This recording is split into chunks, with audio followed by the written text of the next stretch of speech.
प्रिय लोग, मत्ती अध्याय 1 का 21 से 23 में लिखा जाता है, वह पुत्र जनेगी और तो उसका नाम यीशु रखना, क्योंकि वह अपने लोगों का उनके पापों से उद्धार करेगा। ये सब कुछ इसलिए हुआ कि जो वचन प्रभु ने भविष्यवक्ता के द्वारा कहा था वो पूरा हो, कि देखो एक कुंवारी गर्भवती होगी और एक पुत्र जनेगी और उसका नाम इमैनुअल रखा जाएगा, जिसका अर्थ यह है परमेश्वर हमारे साथ। प्रिय भाइयों, बहनों और मित्रों, क्रिसमस अक्सर रोशनी, उपहार और परंपराओं का फेस्टिवल बन गया है। पर आज का मूल प्रश्न ये नहीं कि हम क्रिसमस मनाते हैं या नहीं, बल्कि ये है कि हम उस यीशु मसीह को जानते हैं या नहीं, जिसके कारण क्रिसमस है। क्योंकि यह संदेश मसीहियों और गैर मसीही मित्रों दोनों के लिए है, क्योंकि यह संपूर्ण मानवता के लिए आशा का समाचार है। इस वचन का अगर हम कॉन्टेक्स्ट देखें तो हमको पता चलता है, मत्ती अध्याय 1 में वर्णित ये घटना होने से पहले इज़राइल ने 400 वर्षों से नबी की, भविष्यवक्ता की आवाज नहीं सुनी थी। धार्मिकता बाहरी थी, लोग बाहर बाहर से धार्मिक बनते फिर रहे थे, हृदय टूटे थे। यूसुफ जो कि मरियम से एंगेजमेंट किए थे, वो भय और भ्रम में था, क्योंकि मरियम गर्भवती पाए गए। इसी अंधकार में परमेश्वर हस्तक्षेप करते हैं। He interferes in this darkness। स्वर्गदूत कहते हैं वचन 20 में, मत डर। जब मनुष्य निराश होता है तब परमेश्वर उद्धार का मार्ग खोलते हैं। Dear people, जिस प्रकार से हम देखते हैं, जब यूसुफ ये जानकर कि मरियम शादी से पहले गर्भवती पाई गई है, वो उसे चुपके से एक अच्छा व्यक्ति की तरह छोड़ना चाहते थे, त्याग देना चाहते थे। उनको लगा कि अगर मैं मरियम की इस गर्भवती वाली बात बाहर लेके आऊंगा तो हो सकता है कि उसे यहूदी नियम के अनुसार मार दिया जाएगा। इसीलिए मैं, क्योंकि एक अच्छा इंसान हूं, अच्छा व्यक्ति हूं, तो मैं उसे चुपके से छोड़ देता हूं, चुपके से त्याग देता हूं। तब परमेश्वर का दूत उन्हें कहते हैं, मत डर। मत्ती अध्याय 1 का वचन 20 से 23 को अगर हम व्याख्या करें, समझ में आता है। यहाँ पर लिखा है, you shall call his name Jesus, तो उसका नाम यीशु रखना। स्वर्गदूत यहाँ पर यूसुफ को कहते हैं कि तू उसका नाम यीशु रखना। सो डियर पीपल, यीशु शब्द का जो अर्थ है, the meaning of Jesus is Yahweh is salvation और लॉर्ड सेव्स, यहोवा उद्धार है। क्योंकि हमें इस वचन में देखने के लिए मिलता है जहां पर लिखा है कि क्योंकि वह अपने लोगों को उनके पापों से उद्धार देगा। डियर पीपल, यीशु नाम का मतलब है याहवे साल्वेशन और द लॉर्ड सेव्स, यहोवा उद्धार है। तो यीशु मसीह संसार में आए लोगों को उनके पापों से उद्धार देने के लिए, मुक्ति देने के लिए। यीशु शब्द का वही अर्थ है। क्योंकि डियर पीपल, इंसान का समस्या केवल सामाजिक या आर्थिक नहीं, समस्या पाप है, और पाप से उद्धार के लिए ही इस संसार में यीशु मसीह जन्म होकर आए। So we are understanding the purpose of the arrival or the birth of Jesus Christ into this world। इस संसार में प्रभु यीशु मसीह का आगमन का जो उद्देश्य है वो ये है कि लोगों को उनके पापों से उद्धार देना। क्योंकि इस संसार में प्रभु यीशु मसीह को छोड़ के इंसान को, आपको और मुझे, हमारे पापों से उद्धार देने के लिए, मुक्ति देने के लिए कोई और नहीं है। कई लोग जब पूछते हैं कि यीशु मसीह संसार में क्यों आए, why he has to come to this world as a baby, he is the king of kings, the lord of lords, वो परमेश्वर है, स्वर्ग उनका सिंहासन है, क्यों इस संसार में पैदा हुए और क्रूस पर मारे गए। उसका मुख्य उद्देश्य हम देखते प्रभु यीशु मसीह के इस संसार में आने का, लोगों को उनके पापों से उद्धार देने के लिए। इस वचन में हम और एक शब्द देखते हैं यीशु मसीह के लिए जो यूज किया गया है, वो है इमैनुअल। इमैनुअल का मतलब होता है गॉड विद अस, परमेश्वर हमारे साथ है। इमैनुअल एक हिब्रू शब्द है, एक इब्रानी शब्द है, और इमैनुअल शब्द का अर्थ होता है गॉड विद अस। इमैनुअल शब्द दो शब्द का कॉम्बिनेशन है। एक है इमैनु जिसका मतलब है विद अस, एंड दूसरा है एल जिसका मतलब होता है गॉड। इसका अर्थ होता है विद अस गॉड, हमारे साथ परमेश्वर। It's a significant name from Yesaiah chapter 7 and verse 14। अब परमेश्वर दूर नहीं रहे, वो हमारे बीच आए। यीशु में परमेश्वर हमारी पीड़ा समझते हैं, हमारी कमजोरियों को जानते हैं और हमारे साथ चलना चाहते हैं। वो परमेश्वर इंसानों से संबंध बनाने के लिए, इंसानों से अपना संपर्क को फिर से एस्टैब्लिश करने के लिए इस संसार में आए।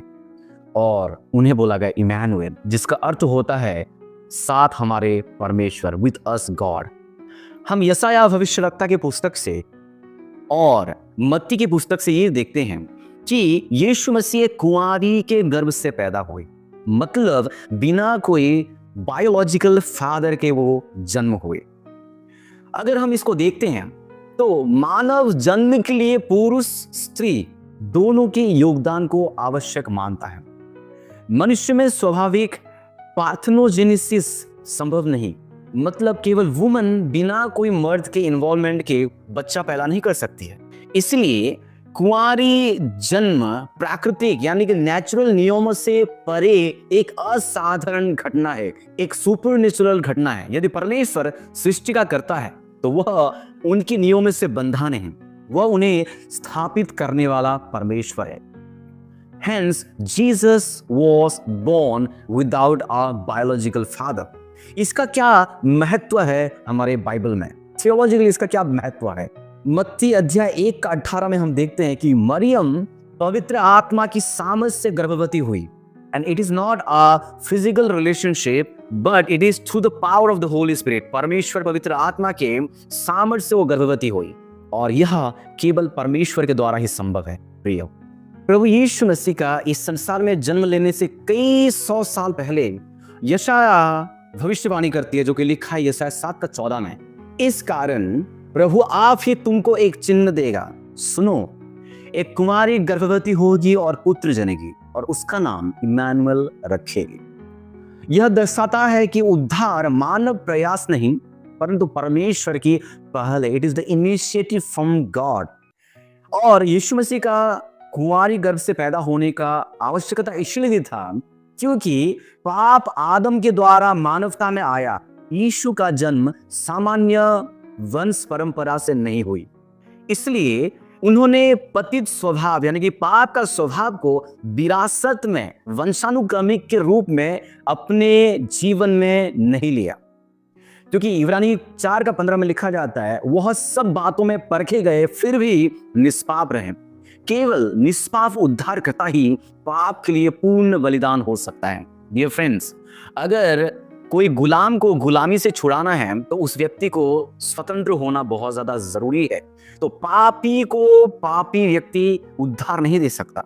और इस संसार में सबने पाप किया है, रोमियो 3:23 के अनुसार सबने पाप किया है।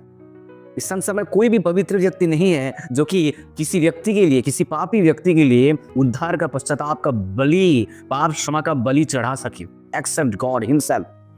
इसीलिए परमेश्वर इस संसार में आते हैं, एक कुंवारी के गर्भ से पैदा होते हैं, in order to avoid the hereditical sinful nature, वंशानुक्रमिक पाप का स्वभाव को अवॉइड करने के लिए। नॉट ओनली दैट, यीशु मसीह केवल जन्म से ही निष्पाप नहीं परंतु कर्म से भी निष्पाप थे। क्योंकि हम देखते हैं इब्रानियों अध्याय 4:15 में कि उन्हें सब बातों में परखा गया था फिर भी वो निष्पाप रहे। सो इस रीति से देखा जाए तो यीशु मसीह एक परफेक्ट बलिदान के रूप में प्रेजेंट करते अपने आप को, क्योंकि वो निष्पाप थे। वो पापियों के लिए, पापियों के पापों का क्षमा के लिए एक परफेक्ट, एक निष्पाप, एक सिनलेस बलिदान केवल यीशु मसीह ही हो सकते हैं, क्योंकि वो जन्म से और कर्म से वो निष्पाप थे। सो आपके लिए और मेरे लिए वो सूली पर मारे जाने के लिए, हमारे पापों को क्षमा करने के लिए, हमें उद्धार देने के लिए यीशु मसीह इस संसार में एक छोटा बेबी के रूप में अपने माता मरियम के गर्भ से पैदा हुए। एंड इसमें कोई बायोलॉजिकल फादर का इन्वॉल्वमेंट नहीं था, ये परमेश्वर के आत्मा के सामर्थ्य से हुआ था। परमेश्वर यीशु मसीह का मनुष्य के रूप में पैदा होना और दो चीज को दिखाता है। वो है यीशु मसीह संपूर्ण परमेश्वर और संपूर्ण इंसान थे, 100% गॉड एंड 100% मैन। यीशु मनुष्य होकर हमारी पीड़ा समझते हैं और परमेश्वर होकर हमें बचाते हैं। कुंवारी जन्म इन दोनों सत्यों का एक साथ रखता है। एक ऐसी व्यक्ति जो स्वयं परमेश्वर हो और मनुष्य हो, वही व्यक्ति परमेश्वर और मनुष्य के बीच में सुलह करा सकता है, मीडिएटर हो सकता है, दोनों पक्ष से चीजों को रख सकता है। और वो केवल संभव है जब परमेश्वर स्वयं इस संसार में मानव रूप में पैदा हो। प्रभु यीशु मसीह वही किए। डियर पीपल, मैं आपको एक दृष्टांत देना चाहता हूँ कि क्यों यीशु मसीह को इस संसार में मनुष्य के रूप में आने का आवश्यक था। डियर पीपल, कल्पना कीजिए कि एक गांव बाढ़ में फंसा हुआ है। केवल संदेश भेजना काफी नहीं, एक अधिकारी स्वयं नाव लेकर उतरता है और लोगों को सुरक्षित स्थान तक ले जाता है। यही क्रिसमस है। परमेश्वर ने केवल आदेश नहीं दिए, वह स्वयं हमारे बीच उतरे ताकि हमें उस पाप के दलदल से बचाए, हमें पाप की गुलामी से बचाए, हमें उद्धार दे। सो डियर पीपल, यीशु आपको धर्म बदलने नहीं, हृदय बदलने बुलाते हैं। पाप से छुटकारा, दोष से स्वतंत्रता और नया जीवन, यह सब अनुग्रह से दिया गया उपहार है। प्रश्न ये नहीं कि आप कौन है, प्रश्न ये है क्या आप यीशु मसीह को ग्रहण करेंगे। यूहन्ना अध्याय 1 का 12 में लिखा जाता है, परंतु जितनों ने उसे ग्रहण किया उसने उन्हें परमेश्वर के संतान होने का अधिकार दिया, अर्थात उन्हें जो उसके नाम पर विश्वास रखते हैं। डियर पीपल, डियर फ्रेंड, अगर आपको परमेश्वर का संतान होना है, उनके साथ एक व्यक्तिगत रिश्ता में आना है, तो बाइबल बताती है that you should believe in Jesus, क्योंकि यीशु मसीह के द्वारा हम परमेश्वर के संबंध में आ सकते हैं, उन्हें हम पिता कह सकते हैं और हम उनके बच्चे बन सकते हैं। क्या यीशु मसीह हमारे लिए केवल पर्व का कारण है या जीवन के प्रभु? क्रिसमस हमें क्षमा देने, नम्रता से जीने और मसीही सदृश जीवन की ओर बुलाता है। So my dear Christian friends, let us be like that. Dear Christians, share the gospel, the good news, the birth of Jesus Christ with those who really do not have personal relationship with Jesus. यीशु आज चरनी से नहीं, हृदय के द्वार पर खड़े हैं और खटखटाते हैं। क्रिसमस का संदेश सरल और गहरा है। परमेश्वर हमारे साथ है, पाप से उद्धार संभव है और जीवन बदला जा सकता है। यह केवल तारीख नहीं, एक निर्णय है।